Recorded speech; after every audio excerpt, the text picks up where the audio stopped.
Chers enseignants bien-aimés, chère communauté bien-aimée, bonjour. Aujourd'hui, nous sommes le 22 décembre de l'année 2024 et nous sommes au hameau du Haut, au village des Pruniers en France. Et aujourd'hui, je vais l'appeler un enseignement du solstice. Nous sommes juste 24 heures après le solstice.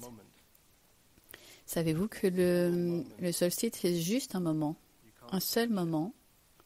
On ne peut pas l'attraper. C'est le moment quand, dans notre orbite autour du Soleil, notre axe commence à tourner vers l'hémisphère nord. Mais à travers l'histoire, le solstice d'hiver, et ça a dû être des moments très effrayants quand la nuit devenait plus longue et que les jours devenaient plus courts et que peut-être la nourriture devenait plus rare et qu'il faisait très froid. Et comment savions-nous si la lumière allait revenir ou non?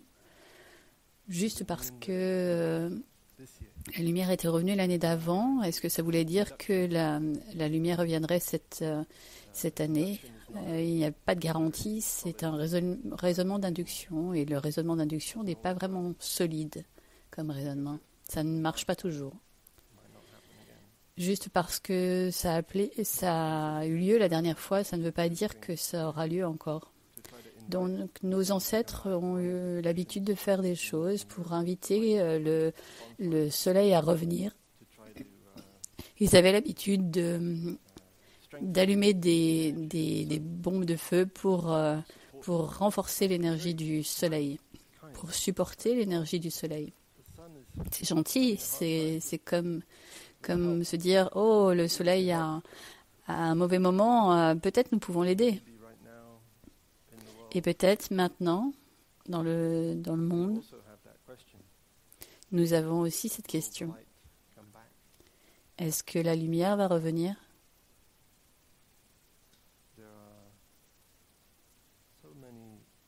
Il y a tant de choses qui arrivent dans le monde en ce moment. Pas facile à supporter, peut-être impossible. Qui nous oblige à ressentir la tragédie de la perte, de la souffrance. Il y a quelques jours, un homme a été dans un marché de Noël en Allemagne et je crois qu'il y a au moins 5 morts et peut-être des centaines de personnes blessées, peut-être plus. Et bien sûr, il y a les morts, les morts d'enfants dans la bande de Gaza et dans tellement de places, dans tellement d'endroits du monde, les missiles en Ukraine et aussi beaucoup tous les conflits armés dans le monde et aussi ces centaines de personnes, peut-être des milliers, qui ont été tuées à Mayotte. Tout cela est quelque part dans notre cœur. Et c'est dans notre moment présent. On ne peut pas se séparer de ça, de ces événements. Et je pense que je veux aussi reconnaître les bombes que nous portons dans nos cœurs aussi. Peut-être parce que, vous voyez, dans cette pièce, mais aussi si cet enseignement va sur YouTube, peut-être il va y avoir des personnes qui vont commenter et qui vont dire que je n'ai pas dit la bonne chose, ou alors que je n'ai pas dit les bonnes choses, les choses qu'ils voudraient que je fasse, ou que je ne l'ai pas dit dans de la bonne manière, ou pas dans le bon ordre. Donc peut-être nos jugements vont trop vite. Et je pense que si nous voulons que la lumière revienne, alors nous avons besoin de l'amener et de la trouver en nous pour que si nous voulons la paix, nous avons à trouver la paix en nous. Je pense que la paix doit être la réponse. Une paix active, quelque chose que nous générons. Et à Noël, dans cette période de Noël, même que nous soyons chrétiens ou alors que nous venions ensemble pour hiberner ou pour être tout ensemble, dans cette saison, quelque part, la famille se retrouve pour se réchauffer, pour se reposer, pour profiter ensemble, pour célébrer. Mais ce n'est pas toujours facile de célébrer. Beaucoup de vous ont choisi d'être au village des Pruniers pour Noël. C'est un choix intéressant. Il n'y a pas beaucoup d'Indes qui soient là. Pas d'alcool. Ou alors de simplement temps passé devant la télé à regarder des films de Noël un peu idiots. Mais peut-être c'est pour ça que vous êtes là. Peut-être vous vouliez un Noël différent.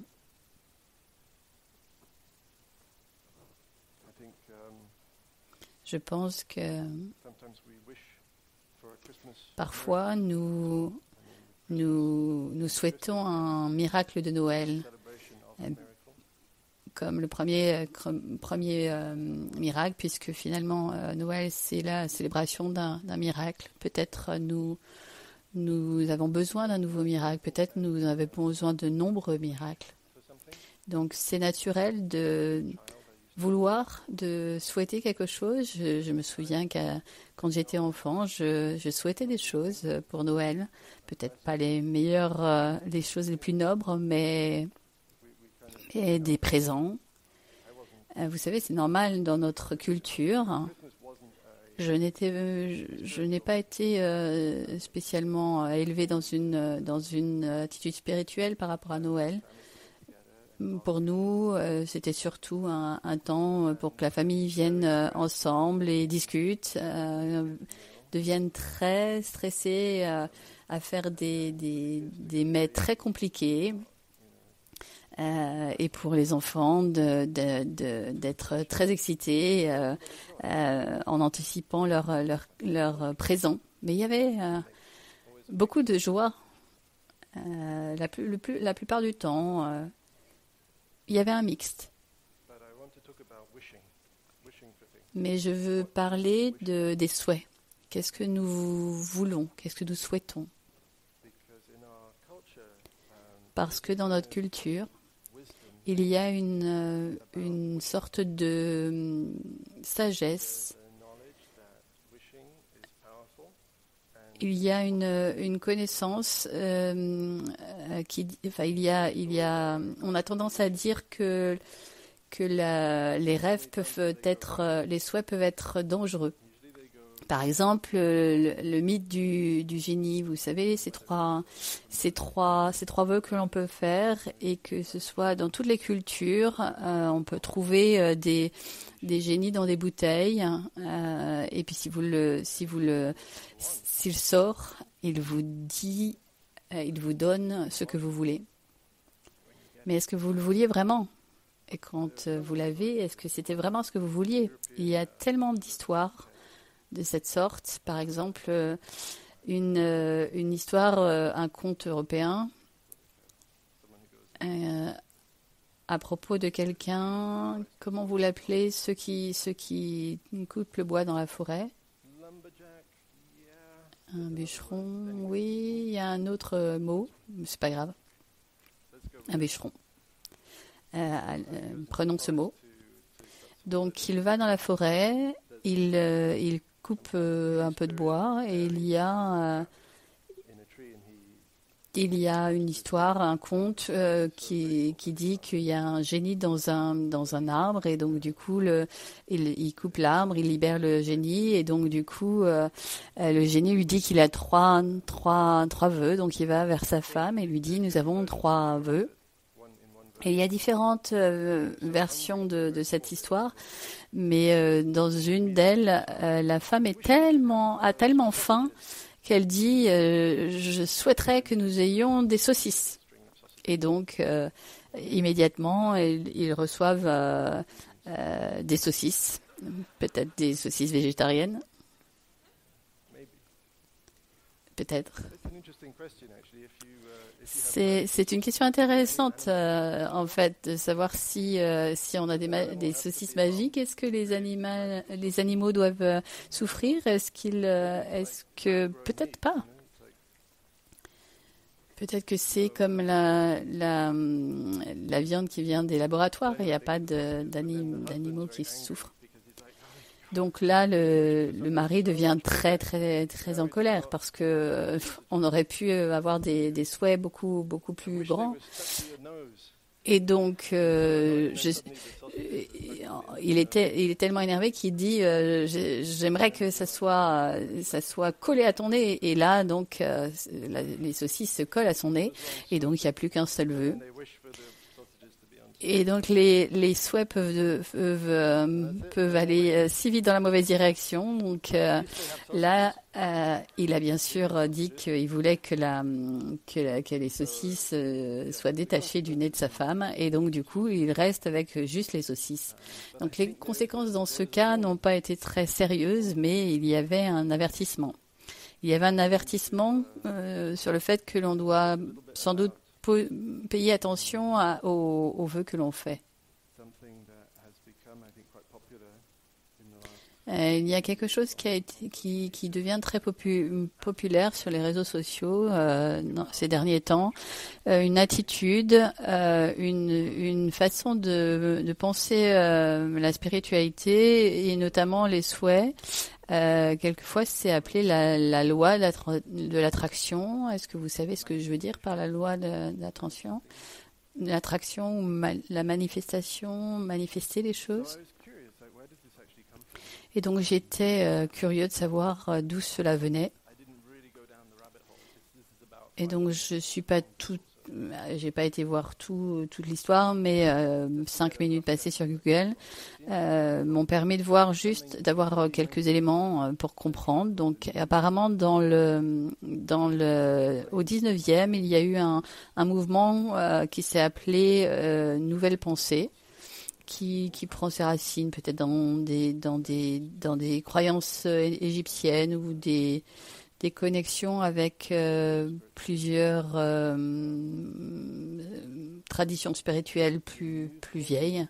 Mais ce mouvement Nouvelle Pensée, New Thought Movement, a été initié par Phineas Quimby et peut-être la personne qui a utilisé cela pour la première fois s'appelle Apprentice Malfit et Madame Blavatsky après.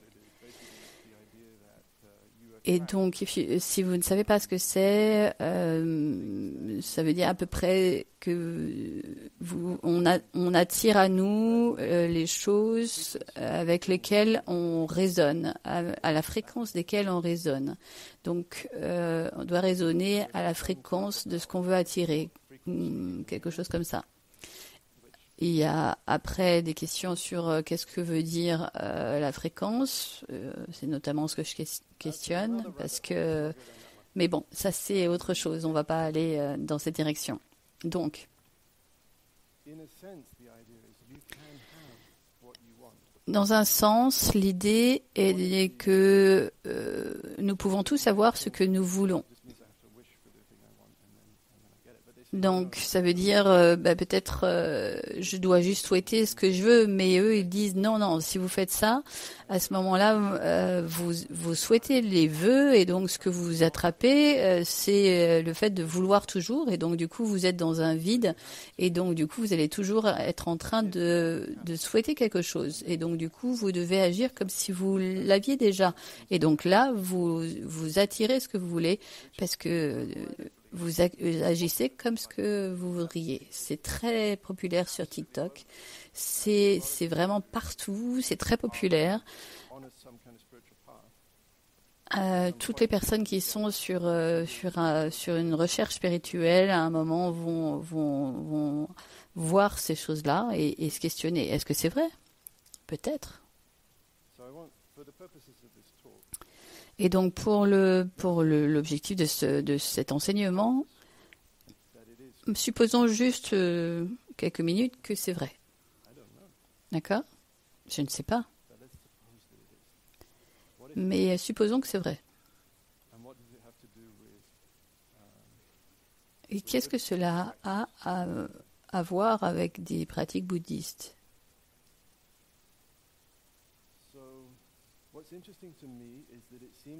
Donc, ce qui m'intéresse, c'est que cela semble correspondre, dans la plupart des cas que j'ai vus, avec une approche matérielle de la spiritualité et une approche assez individuelle.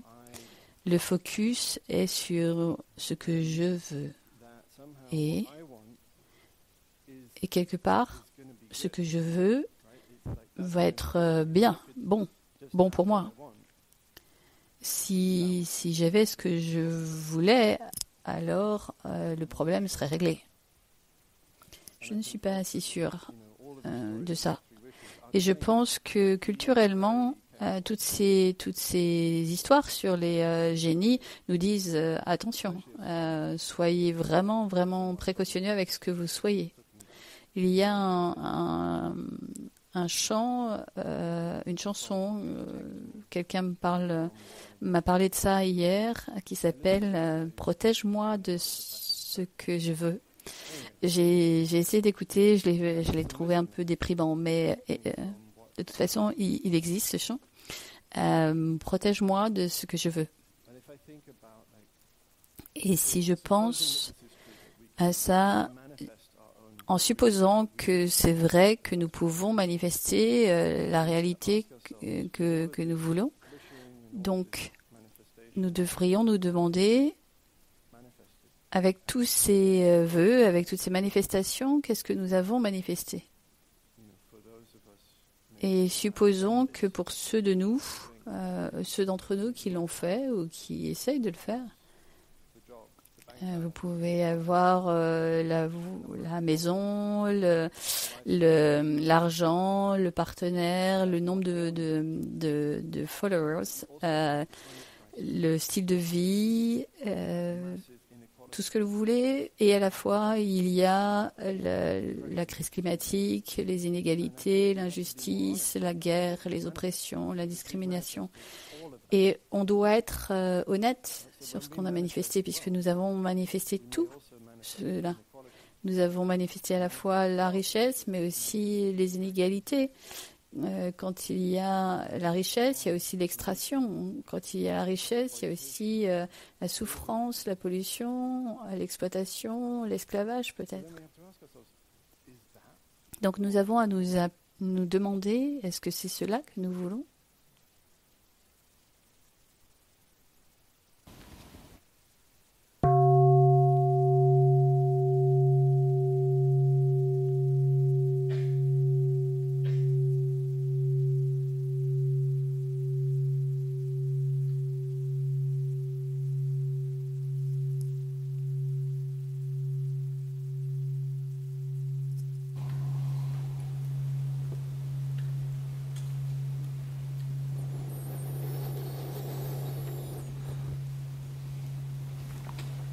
So as I look at it, it seems to me that this is Donc, quand je regarde tout ça, je me dis que c'est une forme de spiritualité qui va avec le matérialisme, qui peut-être même justifie le matérialisme, parce que si on regarde cette façon de penser, si vous êtes pauvre ou si vous êtes malade, c'est votre faute. Vous l'avez manifesté. Et si vous êtes un millionnaire, milliardaire, quelque part, dans cette perspective, vous êtes bon. Peut-être vous êtes le meilleur, la meilleure personne possible, parce que vous avez manifesté l'abondance, le succès, la richesse. Donc ça vous fait sage? Est-ce que ça vous fait sage si vous êtes milliardaire? Dans notre culture, nous avons donné beaucoup de pouvoir et d'autorité même aux personnes juste parce qu'ils ont du succès et qu'ils ont beaucoup d'argent. Et je ne suis pas sûre que la sagesse et la richesse sont corrélées. Je pense que nous pourrions sérieusement questionner ce postulat. Donc, qu'est-ce que cela a à voir avec le bouddhisme, avec nous au village des pruniers, avec cette pratique? Une fois encore, supposons que c'est vrai, que nous manifestons ce que nous attirons, ce avec quoi notre vibration résonne, quel que soit ce que ça veut dire. Peut-être nous avons une version de cela dans notre pratique. Et je veux regarder le fait, pourquoi pensons-nous que nos souhaits sont si bons? C'est juste parce que ce sont les nôtres? Dans notre culture, il y a cette croyance quelque part que nous avons le droit d'avoir les choses que nous voulons, d'avoir nos souhaits réalisés. Mais je ne suis pas sûre que quand je regarde vraiment mes souhaits individuels, ils sont assez banals, ils sont assez on peut les prévoir facilement. Ils n'ont pas un statut particulier. Donc, quand on regarde dans les vœux en général, on pourrait se dire, est-ce que je peux avoir des vœux plus intéressants? Est-ce que je peux avoir des meilleurs vœux? Et je pense que si on regarde cela avec l'interconnexion, l'interdépendance, et si on regarde au niveau culturel, on peut regarder qu'il y a des souhaits qui ont été cultivés de génération en génération, qui sont meilleurs. Et je peux peut-être emprunter ces meilleurs vœux cultivés au fil des générations pour les cultiver pour moi et les prendre pour moi, les faire miens. C'est intéressant. Et quand j'ai rencontré cette pratique, je me suis dit, ça c'est des vœux de quelqu'un d'autre, je veux mes propres vœux.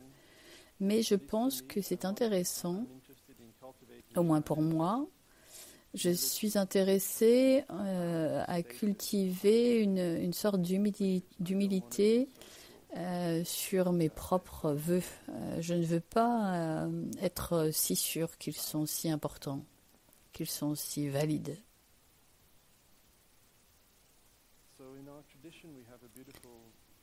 Dans notre tradition, nous avons une belle pratique, ce que nous appelons les gathas. Généralement, ils ont 4 lignes. Et nous les répétons tout au long de la journée pour nous rappeler de vivre d'une façon plus éveillée, de rester concentré dans le présent moment, dans le moment présent, d'être conscient quand on est dispersé. Et dans beaucoup de ces gathas, je vois des souhaits et même des vœux.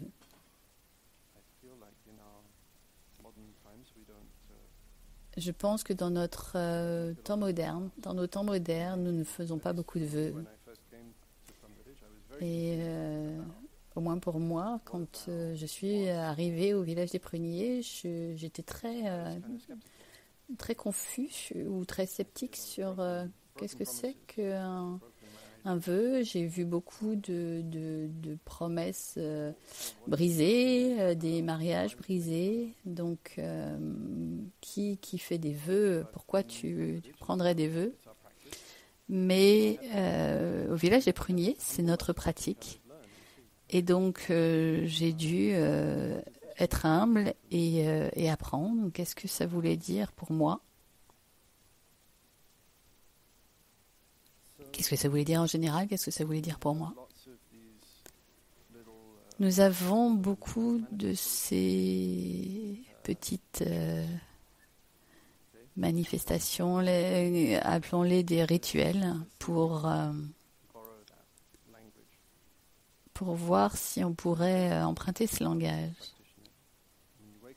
En principe, en tant que pratiquant du village des pruniers, quand vous vous réveillez le matin, la première chose que vous faites est d'inspirer, d'expirer, de réciter ce petit poème que vous voudriez peut-être écrire. Vous pourriez même le mettre au plafond pour que vous le voyez en vous réveillant.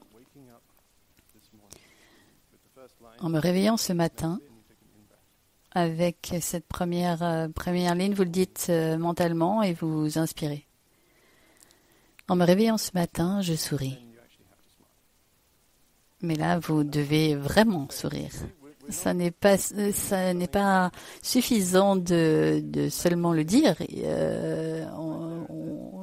L'idée n'est pas de souhaiter quelque chose que nous n'avons pas, mais de le manifester. Ça n'est pas je voudrais sourire dans le futur, mais c'est je souris maintenant. Je vais attirer le sourire maintenant. En me réveillant ce matin, je souris. J'ai 24 heures toutes nouvelles devant moi. Donc on se souvient que cette journée est nouvelle. Peut-être nous avons fait des choses que nous regrettons.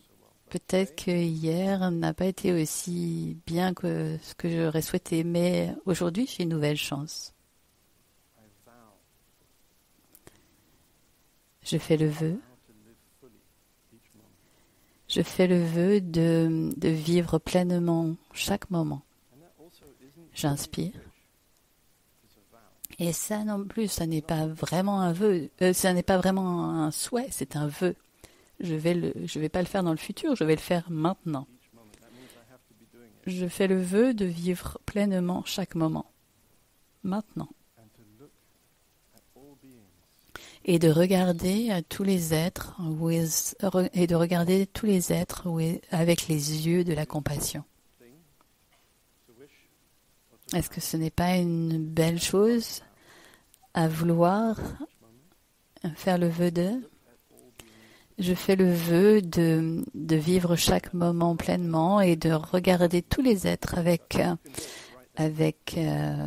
compassion. Et même si vous n'avez pas encore les yeux ouverts, vous pouvez déjà vous projeter là-dedans, dans votre lit.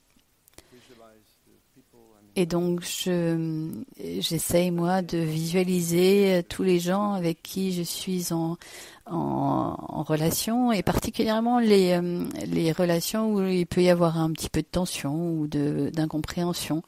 Et donc, je me souviens, je regarde chacun d'eux chacune de ces personnes avec les yeux de la compassion, et je m'inclus moi-même. Je dois aussi me regarder avec les yeux de la compassion.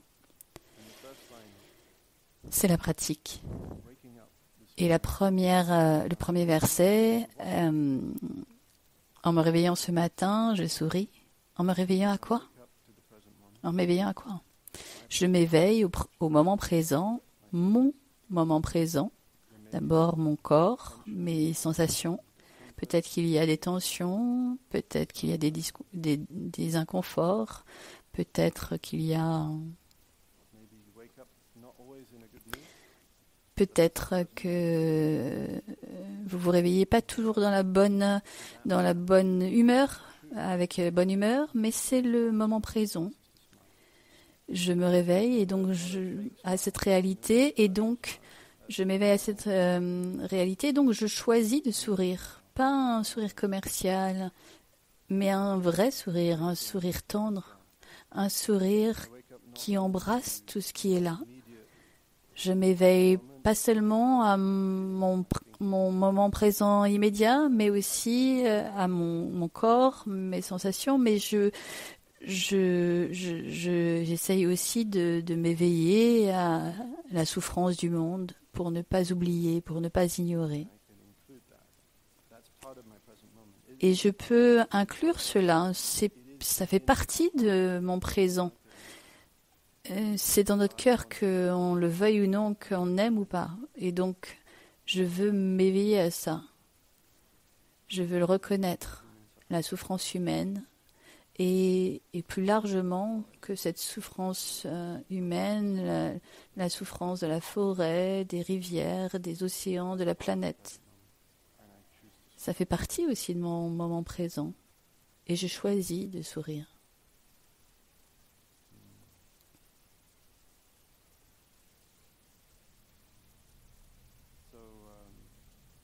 Donc,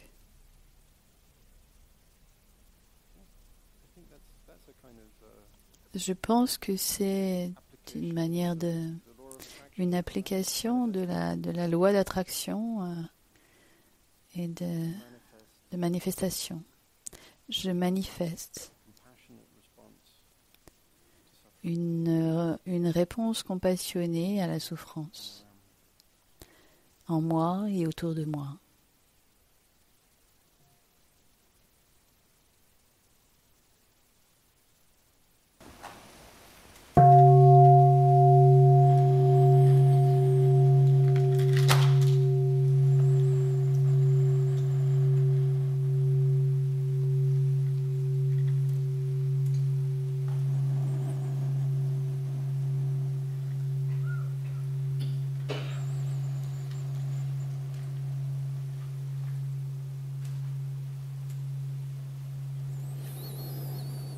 And that's something that we can do right now. Et c'est quelque chose que nous pouvons faire maintenant, dans ce moment présent, immédiat. Nous n'avons pas besoin d'argent, nous n'avons pas besoin de pouvoir ni d'influence. Nous pouvons juste sourire. Nous pouvons sourire en sachant ce que nous savons, en étant en conscience, en lien avec ce que nous vivons, en choisissant de répondre avec tendresse et amour. Peut-être que nous allons après dans la salle de bain, après nous être réveillés, et nous faisons ce que nous avons à faire, et il y a un poème pour cela, et il y a un poème pour chacune des choses que nous faisons toute la journée. Il y en a un pour se laver les mains, qui dit ceci. L'eau, donc on ouvre le robinet, l'eau qui coule sur ses mains, puisse-je l'utiliser de façon précautionneuse pour préserver la planète. On est juste en train de se laver les mains, mais nous utilisons notre temps avec précaution, et nous choisissons d'utiliser ce moment pour planter des graines dans notre cœur de pleine conscience et de prendre soin de la planète, de nous-mêmes et de la planète. Je pense que c'est une bonne utilisation de notre temps. Parce que, vous savez, les graines dans notre conscience sont arrosées par tellement de choses, tellement d'informations venant de tous les médias, et il y a tellement d'intentions, de volitions qui viennent arroser ces graines. Des souhaits de succès, de sécurité pour nos enfants, de richesse, de confort, mais aussi des graines de crainte, de colère, de rage, de désespoir. Et tout cela vient dans notre conscience.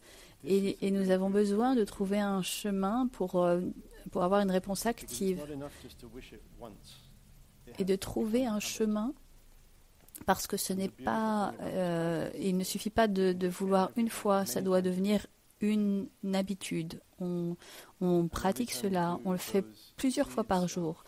Et à chaque fois qu'on le fait, ces graines sont plus belles, elles ont une nature plus belle et elles sont, ces bonnes graines deviennent de plus en plus fortes.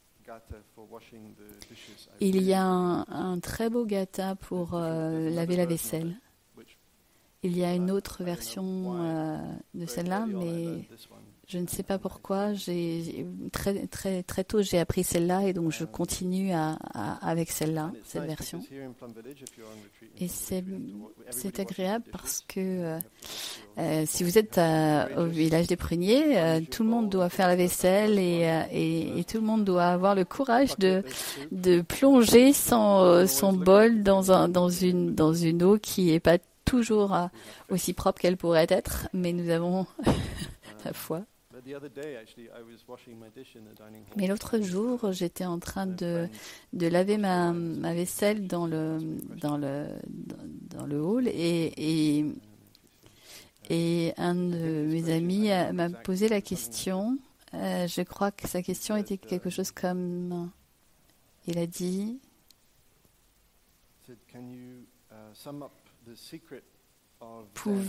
pourrais-tu résumer le secret du zen en une phrase?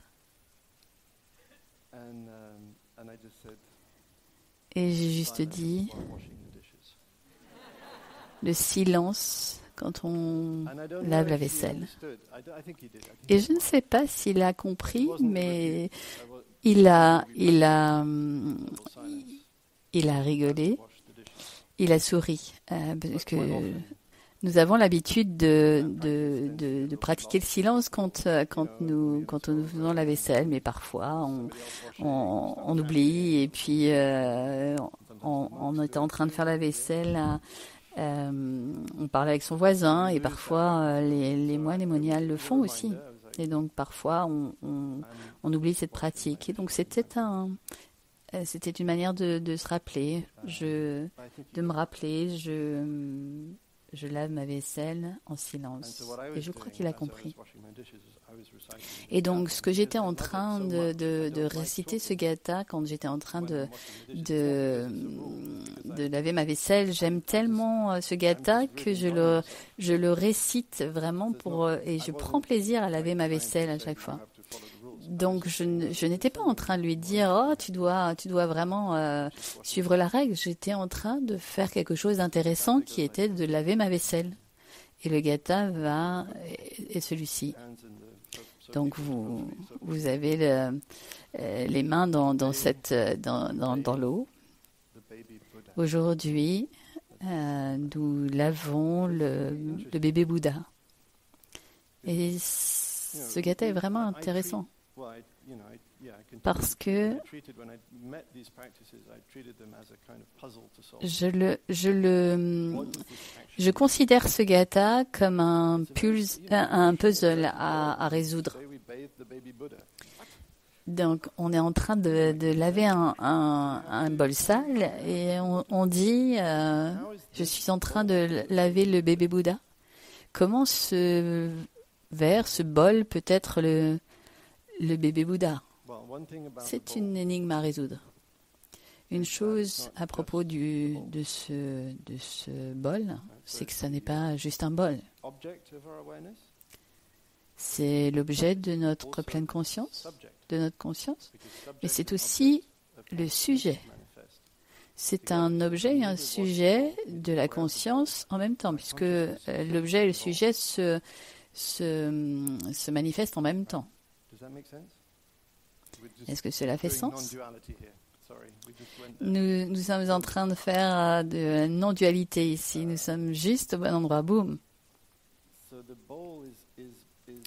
Donc le bol se manifeste dans la conscience. Et donc, il ne se manifeste pas sans conscience. Est-ce que cela fait sens? Je suis dans le bol est dans moi, et le bol est aussi une manifestation du moment présent. Et dans cette co-manifestation du bol et de la conscience, il y a la possibilité de s'éveiller. Le bébé Bouddha. Donc nous ne sous-estimons pas ce que les choses ordinaires comme un objet physique peut nous apporter. On a parfois une vision, on sous-estime la matière. On pense que ça n'apporte pas grand-chose, que ça ne fait rien. On le traite comme si on savait ce que c'est, que la matière est quelque chose que l'on connaît. La matière, c'est des électrons, etc. On dit que c'est inerte, que c'est mort, que ça n'a pas de sens, que ça a peu d'importance, c'est indifférent, on peut écraser sur le sol, ça n'a pas d'importance. Je peux très bien écouter un podcast ou regarder Netflix ou avoir une conversation pendant que je fais la vaisselle de ce bol, puisque ce bol n'a pas d'importance, c'est juste de la matière. Mais je ne suis pas si sûre. Et je voudrais être moins sûre. Je pense que être moins sûr est une bonne idée en général et en particulier c'est une très bonne idée dans cette situation parce qu'on pourrait on pourrait ne pas avoir raison. D'ailleurs, aujourd'hui, nous ne savons pas ce que c'est. Nous ne savons pas vraiment ce que le moment présent est. C'est un mystère. Le mystère le plus profond. Et il est en train d'arriver maintenant, à tout moment. Et c'est beau. Et dans le cœur de ce mystère du moment présent, il y a la possibilité de s'éveiller. S'éveiller au miracle.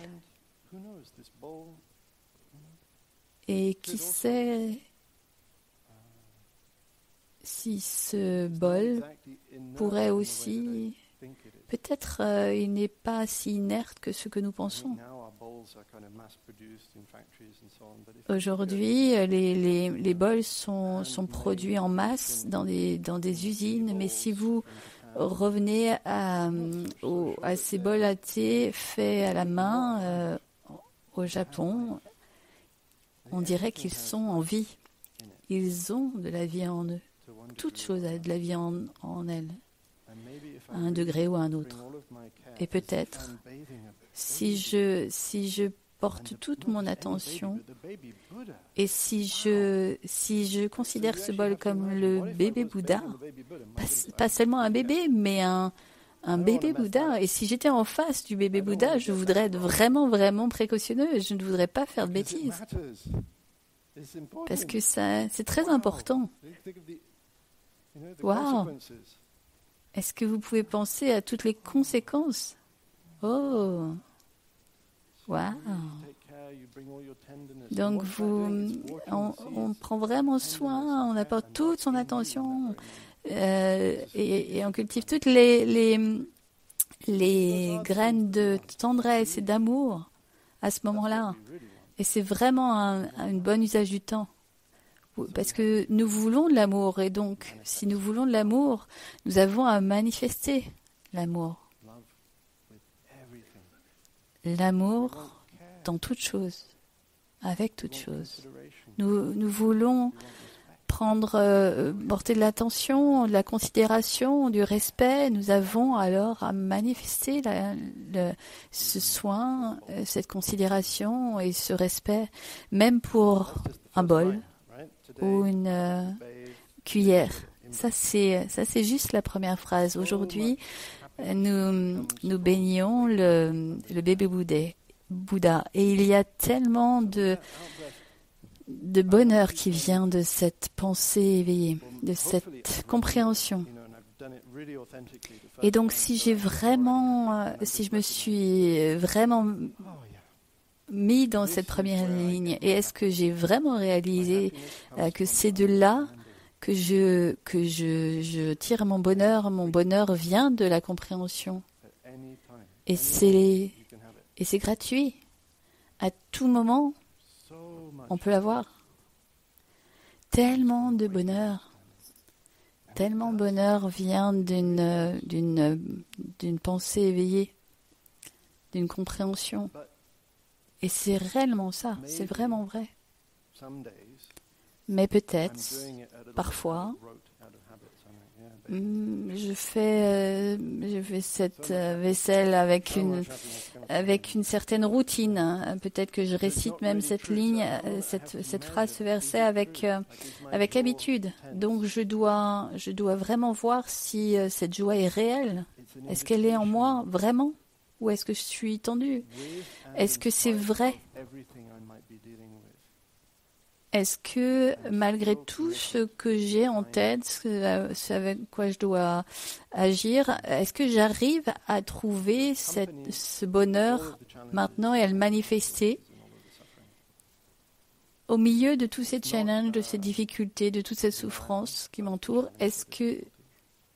Donc ça n'est pas être dans le déni du challenge, de la difficulté, c'est vraiment une réponse. C'est une façon de répondre. Et dans la troisième ligne, avec l'inspiration, et nous avons erré longtemps dans les trois royaumes. Au début, je me demandais, oh là, c'est quoi, où sont ces trois royaumes? Et donc, je devais chercher, résoudre cette énigme. Il y a ces trois royaumes, le royaume du désir, de la forme et de la non-forme. Et donc là, je me sentais encore plus confus. Ok, dans le royaume du désir, ok, oui, j'ai erré dans le royaume du désir pour longtemps, oui, ok. Peut-être pas juste dans cette vie, mais peut-être mes ancêtres et toute la société errent dans le royaume du désir et le royaume de la forme et le royaume de la non-forme. Wow. Je ne suis pas sûre que je sais complètement ce que ça veut dire, mais je pense que c'est un avertissement aussi sur la concentration, qui pourrait être aussi une manière d'échapper. Et donc parfois j'utilise pour checker, est-ce que dans les derniers moments, quel type de désir est venu en moi et m'a poussé vers quelque chose. Il y a toujours quelque chose. Et parfois, c'est le désir pour une tasse de thé après la vaisselle. J'ai à faire ma vaisselle et puis après, ça, c'est un désir. J'ai à laver ma vaisselle pour que je puisse aller faire la sieste ou que je puisse avoir une tasse de café ou une conversation ou quelques désirs que ce soit de fuir quelque chose ou d'attirer quelque chose. Donc c'est simplement reconnaître humblement. Ah, je me suis fait piéger à nouveau. Je m'incline. Oui, nous avons erré longtemps dans les trois royaumes. Et maintenant, la quatrième ligne, maintenant nous réalisons, et là vous êtes en train de sortir le bol de l'eau, et peut-être qu'il y a un rayon de soleil qui illumine, et là peut-être que vous réalisez que la poussière est le Dharmakaya. Et finalement, qu'est-ce que c'est que le Dharmakaya? Oh, c'est tout ça. C'est le merveilleux, la merveilleuse co-manifestation de tout le temps et l'espace dans le cœur du moment présent. Peut-être. Je ne sais pas. Ne prenez pas mes mots pour la réalité. Vous pouvez regarder la définition par vous-même, mais pour moi, c'est quelque chose de magique, merveilleux, quelque chose qui est tout. Le temps, l'espace, la conscience, les 9 chemins. Et c'est beau, et c'est merveilleux, et c'est mystérieux.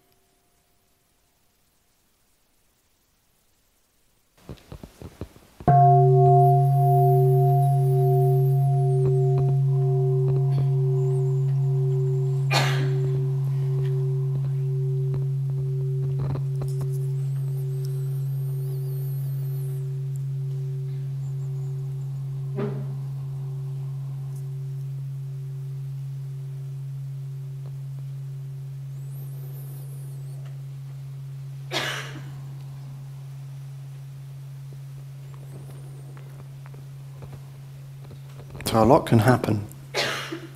Donc, beaucoup de choses peuvent arriver entre le premier bol et le et le dernier. Et donc, c'est une référence interne au village des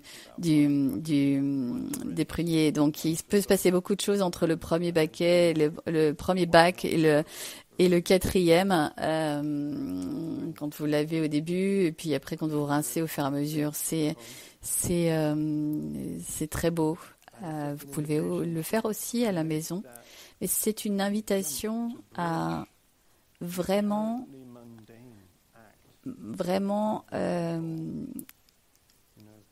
faire de ce apparemment geste mondain de laver son bol et de passer de ça à un miracle, au merveilleux miracle de moment présent. Et peut-être que dans une goutte d'eau qui coule, qui tombe, je peux voir tous les systèmes solaires, tous les systèmes des planètes. Savez-vous que l'eau est plus ancienne que la planète elle-même? Que c'est venu des premiers bombardements des astéroïdes dans le système solaire, et donc tout a été bombardé par ces astéroïdes.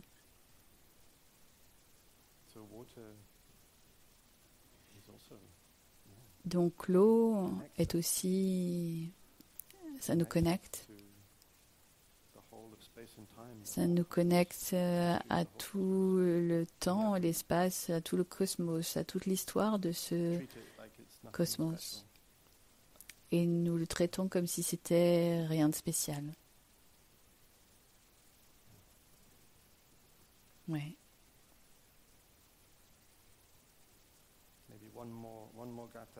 Peut-être encore un gatha pour la fin de la journée. On a commencé la journée, et maintenant nous allons finir la journée.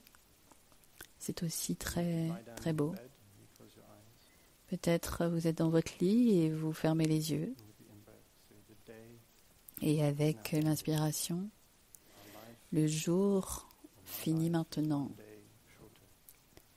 Et ma vie est un jour plus court. C'est la reconnaissance de l'impermanence. Regardons avec attention à ce que nous avons fait. Et donc, on peut revoir toute sa journée. Qu'est-ce que j'ai vu? Qu'est-ce que j'ai fait? Qu'est-ce que j'ai pensé? On a tendance à dire... On regarde, ça c'était bien, ça, bof, ça, il y a toujours quelque chose.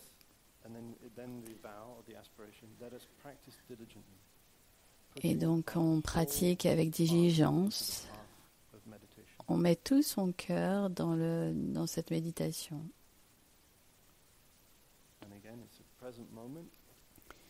Et à nouveau, on est dans le moment présent et ce qui se manifeste.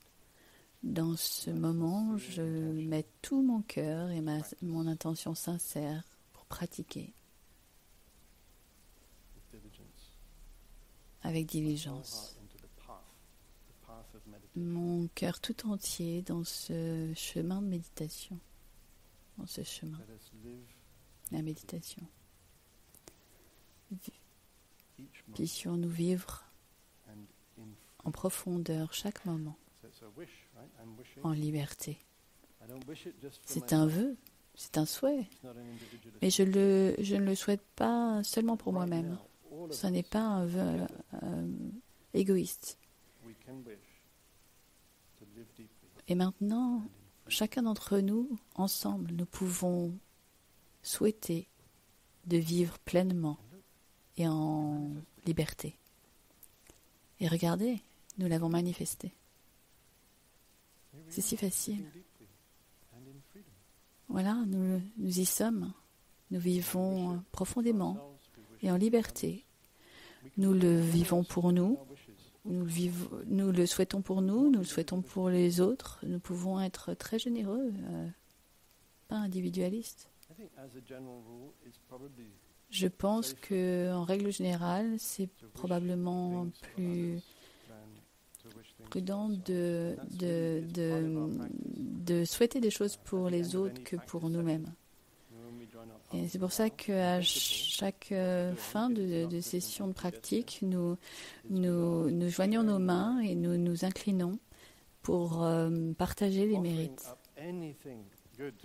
Nous offrons quoi que ce soit de bien qui soit sorti de la session de pratique. Si j'ai touché un moment de paix, de bien-être, de concentration, d'insight, de vision, je ne le garde pas pour moi-même, je le donne aussi aux autres. Et je donne ma gratitude à mes parents.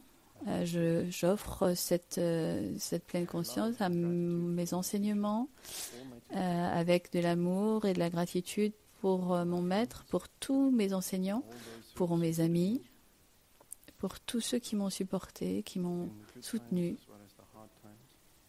dans les bons moments comme dans les mauvais moments. Je veux leur offrir tout et pour tous les êtres. Et juste dans un moment, on peut se connecter avec nos ancêtres génétiques, spirituels, nos amis, tous ceux que nous aimons, tous nos proches et tous les êtres, peut-être toute la planète et peut-être même plus largement que la planète. Si vous voulez être encore plus inclusif, vous pouvez ne pas vous arrêter à la planète, tous les êtres et peut-être plus.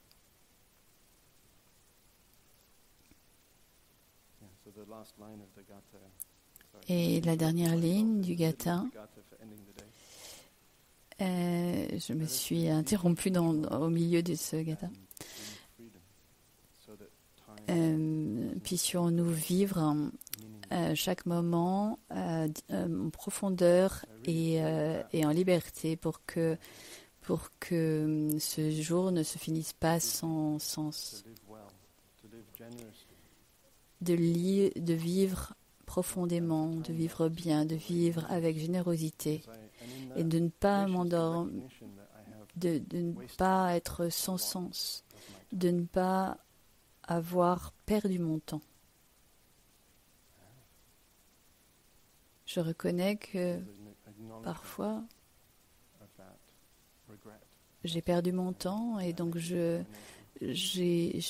la détermination de stopper, de ne pas perdre ma vie en distraction. Et je trouve que c'est une sorte de souhait qui est plus intéressant que ces souhaits pour de l'argent, un certain style de vie ou une une certaine sorte de partenaire. Mais c'est vous qui choisissez. Je pense que ça vaut le coup de considérer, de se questionner. Est-ce que mes vœux, mes souhaits sont suffisamment bons, ou est-ce que je pourrais apprendre de ceux qui sont venus avant? Est-ce que je peux être humble envers mes propres souhaits? Peut-être qu'ils ne sont pas si spéciaux. Et la belle chose de ces gathas, c'est qu'ils ont été polis au fur et à mesure des générations. Ils se sont transmis au travers les siècles, et chaque pratiquant s'est engagé et l'a passé, l'a transmis à la prochaine génération. C'est les entraînements, c'est notre pratique. Et ça n'a pas à être limité aux pratiquants monastiques. Nous réveillons tous le matin, nous lavons tous nos mains, nous lavons tous notre vaisselle. Et vous pouvez même l'adapter si vous avez un lave-vaisselle, et quand vous mettez la vaisselle dans la machine à laver, est-ce que je peux mettre le bébé Bouddha dans le lave-vaisselle? Peut-être pas, mais vous pouvez l'adapter. Mais l'adapter de façon créative, je pense que c'est possible.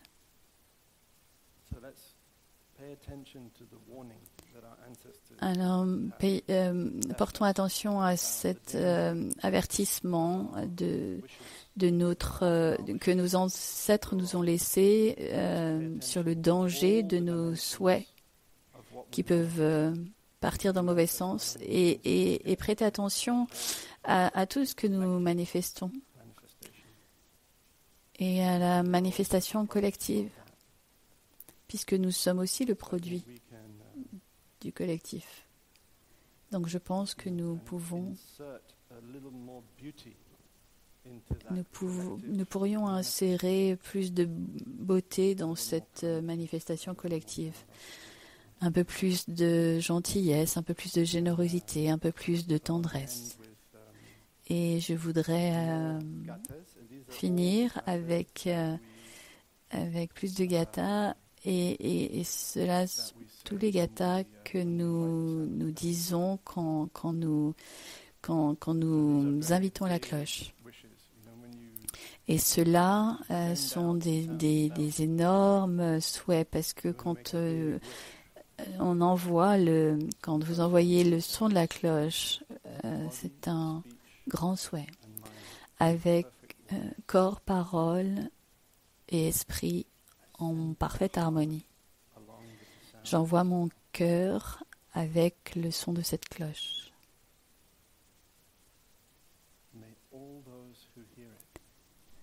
Puissent tous ceux qui l'écoutent s'éveiller de l'ignorance et transcender le chemin de l'anxiété et de l'oubli.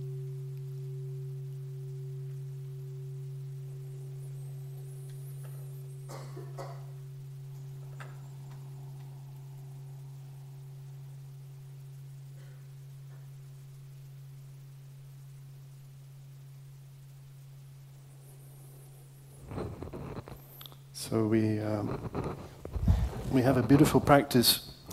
Donc nous avons une belle pratique avec la cloche.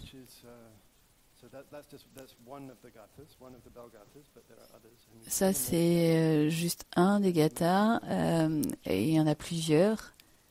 Et nous avons mis tous les gathas ensemble, et cela fait une chanson qui souvent se passe quand nous invitons la cloche de la grande cloche. Peut-être vous pouvez l'amener ici. Et on va voir ce que ce qui arrive, c'est une expérience. Je l'ai jamais fait avant. Ça pourrait tourner mal. Nous allons voir.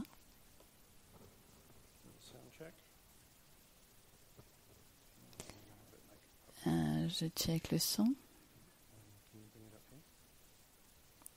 Peut-être que tu peux le relever.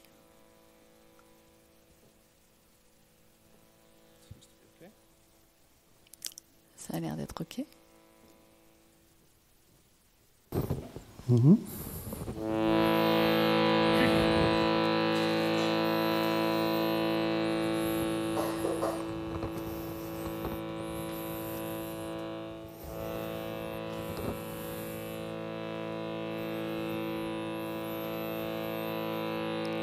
With body, speech, and mind in perfect oneness,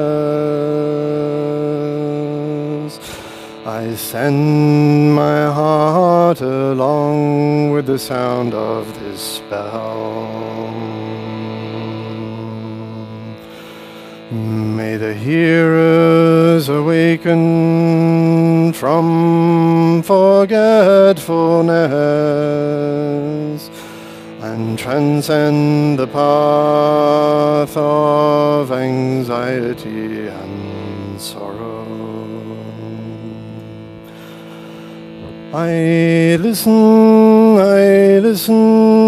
this wonderful sound brings me back to my true home. May the sound of this bell penetrate deeply into the cosmos, and in even the darkest places, living beings hear it clearly.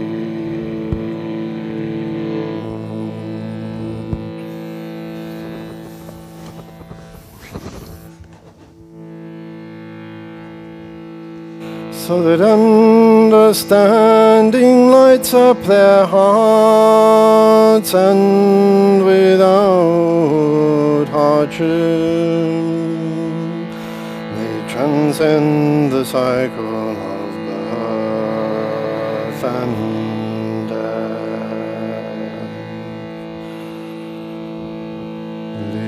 Listening to the bell, I feel my afflictions begin to dissolve. My mind becomes calm, my body relaxed, and a smile is born upon my lips.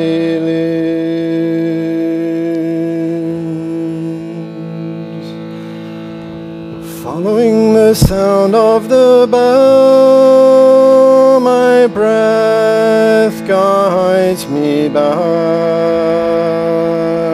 to the safe island of mindfulness.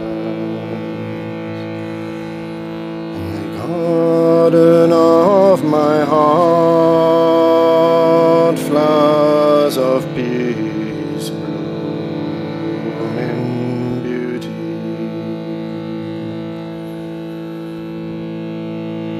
The universal Dharma door is already open. The sound of the rising tide is clear, and the miracle occurs. A beautiful child is born in the heart of a lotus flower. A single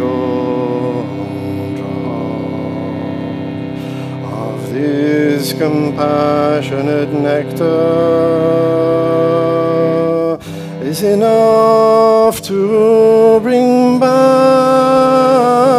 the spring to mountains and to rivers.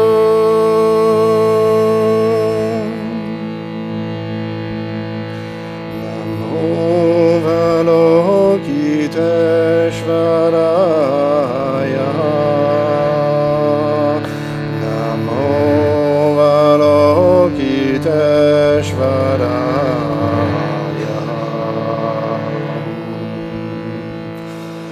Namo